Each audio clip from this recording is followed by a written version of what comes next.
ಈ ಸದನದಲ್ಲಿ 3 ಸಾರಿಯಿಂದ ನೋಡ್ತಾ ಇದ್ದೀನಿ, 16,000 ಕೋಟಿ ಮೇಲೆ 1 ರೂಪಾಯಿನೂ ಹೆಚ್ಚಿಲ್ಲ. 1 ರೂಪಾಯಿನೂ ಹೆಚ್ಚಿಲ್ಲ. ಇದನ್ನು ಅರ್ಥ ಮಾಡ್ಕೋಬೇಕು ಸನ್ಮಾನ್ಯ ಅಧ್ಯಕ್ಷರೇ. 1 ರೂಪಾಯಿನೂ ಹೆಚ್ಚಿಲ್ಲ. ಇದರಿಂದಲೂ ನಾವು ರೆವಿನ್ಯೂ ಡಿಫಿಸಿಟ್ಗೆ ಹೋಗಬೇಕಾದಂಥ ಪ್ರಮೇಯ ಬಂದಿದೆ. ಅದಾದ ಮೇಲೆ ಸೆಂಟ್ರಲಿ ಸ್ಪಾನ್ಸರ್ ಸ್ಕೀಮ್ನ ಏನು ಕೊಡ್ತಾರೆ, ಆ ಸೆಂಟ್ರಲಿ ಸ್ಪಾನ್ಸರ್ ಸ್ಕೀಮನ್ನು ಕೊಡ್ತಕ್ಕಂಥ ಸಂದರ್ಭದಲ್ಲಿ ಜಲ್ ಜೀವನ್ ಮಿಷನ್ ಅಂತಕ್ಕಂಥ ಒಂದು ಕೇಂದ್ರ ಮತ್ತು ನಮ್ಮಗಳ ಮಧ್ಯದಲ್ಲಿ ಒಪ್ಪಂದ ಆಗಿದೆ, ಇಲ್ಲ ಅಂತ ನಾನು ಹೇಳೋದಿಲ್ಲ. ಒಪ್ಪಂದ ಆಗಿದೆ. ಒಪ್ಪಂದ ಆಗಿ ಆ ಸ್ಕೀಮನ್ನು ನಿರ್ಧಾರ ಮಾಡಿ 64,488 ಕೋಟಿ ರೂಪಾಯಿನ ಕ್ರಿಯಾ ಯೋಜನೆಯನ್ನ ಅನುಮೋದಿಸಿದ್ದೇವೆ.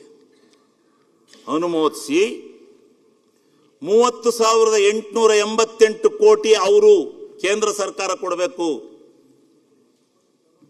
ರಾಜ್ಯ ಸರ್ಕಾರ 38,600 ಕೋಟಿಯನ್ನು ಕೊಡಬೇಕು ಅಂತ ನಿಘಂಟಾಗಿದೆ. ನಿಘಂಟಾಗಿ ಕಾರ್ಯಕ್ರಮ ಚಾಲು ಆದಮೇಲೆ ಇವತ್ತಿನವರೆಗೆ ಅವರ 30,000 ಕೋಟಿಗೆ 31,000 ಕೋಟಿಗೆ ಅವರು ಕೊಟ್ಟಿರ್ತಕ್ಕಂಥದ್ದು ಬರೀ 11,000 ಕೋಟಿ.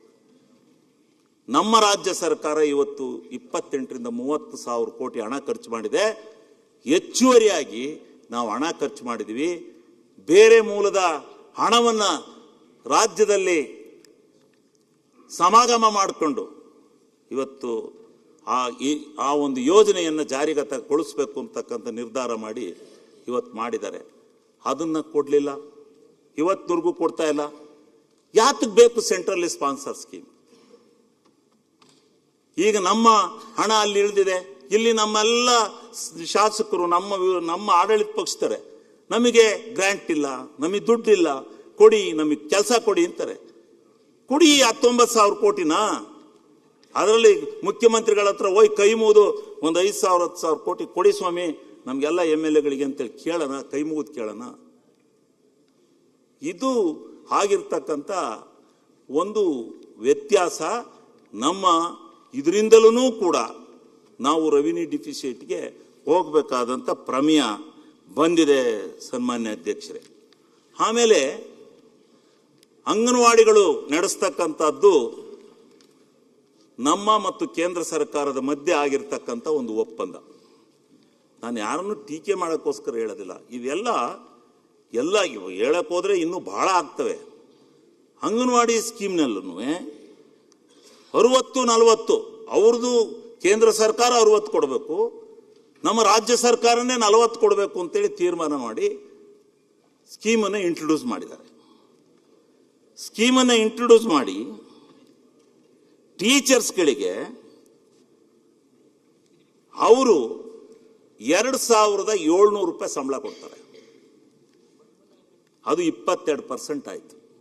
ಅವ್ರು ಕೊಡ್ತೀವಿ ಅಂದಿರೋದು 60%. ಆದರೆ ನಮ್ಮ ಸರ್ಕಾರ, ನಮ್ಮ ಈ ರಾಜ್ಯ ಸರ್ಕಾರ 9,300 ರೂಪಾಯಿನ ಟೀಚರ್ಸ್ಗಳಿಗೆ, ಅಂಗನವಾಡಿ ಟೀಚರ್ಸ್ಗಳಿಗೆ ಕೊಡ್ತಾ ಇದ್ದಾರೆ. ಇದರಿಂದ 78% ನಾವು ಕೊಡ್ತೀವಿ. 60-40 ಅಂತೇಳಿ ಸ್ಕೀಮ್ ಮಾಡ್ಕೊಂಡು ನೀವು 78% ನಮ್ಮಿಂದ ಕೊಡಿಸಿ ನೀವು 22% ಕೊಟ್ಟರೆ ಹೆಂಗೆ? ಇದರಿಂದ ಎಷ್ಟು ಸಾವಿರ ಕೋಟಿ, ಇದೆಲ್ಲ ಹೇಳ್ತೀನಿ ಮುಂದೆ, ಎಷ್ಟೆಷ್ಟು ಸಾವಿರ ಕೋಟಿ ಇದರಿಂದ ನಮ್ಮ ರಾಜ್ಯಕ್ಕೆ ಬರಬೇಕು.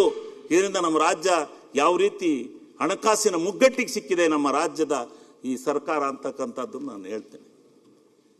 ಅದೇ ರೀತಿ ನಾನು ಸಿಂಪಲ್ ಮಾತಾಡಕ್ಕೆ ಗುರ್ತಾಕೆ ಬಂದಿದ್ದೀನಿ. ನಿರ್ಭೀತ, ನಿಷ್ಪಕ್ಷಪಾತ, ವಿಶ್ವಾಸಾರ್ಹ ಸುದ್ದಿಗಳಿಗೆ ಮತ್ತೊಂದು ಹೆಸರಾಗಿರುವಂತ ನ್ಯೂಸ್ 18 ಕನ್ನಡ ಈಗ ಆಪ್ನಲ್ಲೂ ಲಭ್ಯವಿದೆ.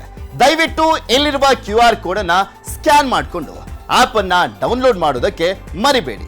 ನಿಮ್ಮ ಬೆಂಬಲ ಹೀಗೆ ಸದಾ ನಮ್ಮೊಂದಿಗಿರಲಿ. ಧನ್ಯವಾದ.